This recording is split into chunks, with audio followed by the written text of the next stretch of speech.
Bonjour mes chers élèves, aujourd'hui on va voir une nouvelle leçon de conjugaison. On va voir deux catégories de verbes, les verbes d'état et les verbes d'action. On va les connaître et savoir les distinguer. On va voir les exemples. On a le maçon construit une maison.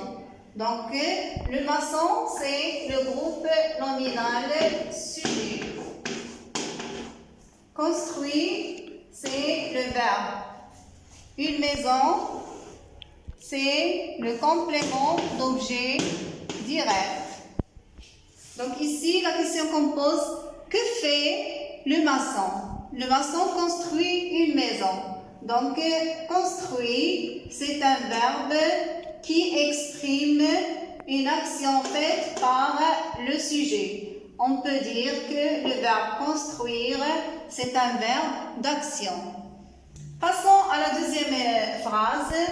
Il parle à son ami. Il, c'est le groupe nominal. Sujet, parle, c'est le verbe. À son ami, c'est le complément d'objet indirect. Donc ici, que fait le sujet? Parle à son ami. Donc, parle, c'est un verbe qui exprime une action faite par le sujet. Donc, le verbe aussi, c'est un verbe, le verbe parler aussi, c'est un verbe d'action. Troisième exemple, cet enfant parle beaucoup. Donc, cet enfant, c'est le groupe nominal sujet. Parle, c'est le verbe beaucoup, c'est un adverbe. Donc ici, que fait cet enfant? Cet enfant parle beaucoup. Donc parle exprime l'action que fait l'enfant. Parler, donc c'est un verbe d'action. Les verbes d'action sont les plus nombreux. Exemple, manger, regarder, écrire, jouer, lire, etc. Donc, la deuxième catégorie, c'est les verbes d'état.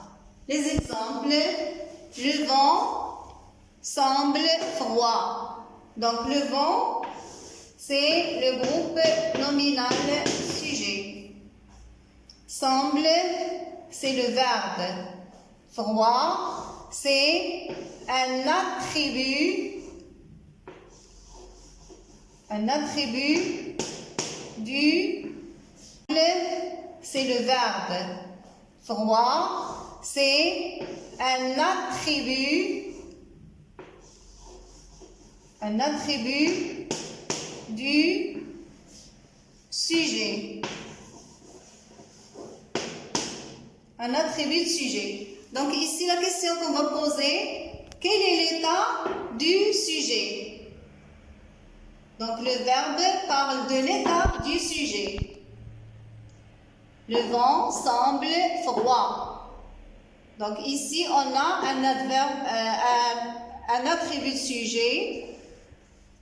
Il peut être un adjectif, un groupe nominal, un nom, etc.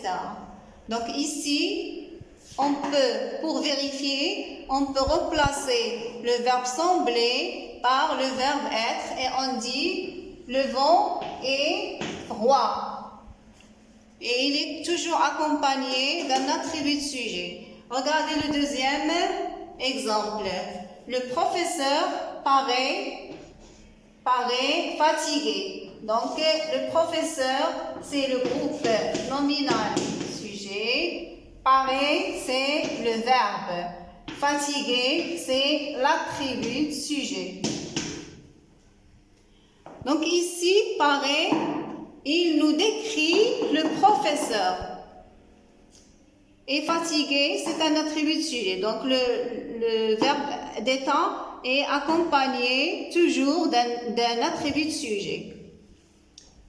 Donc les verbes d'état sont en nombre réduit, c'est-à-dire on n'a pas beaucoup de verbes d'état. Exemple, être, paraître, sembler, ressembler à, devenir, demeurer, rester, s'appeler, se nommer, avoir l'air, passer, pour, etc.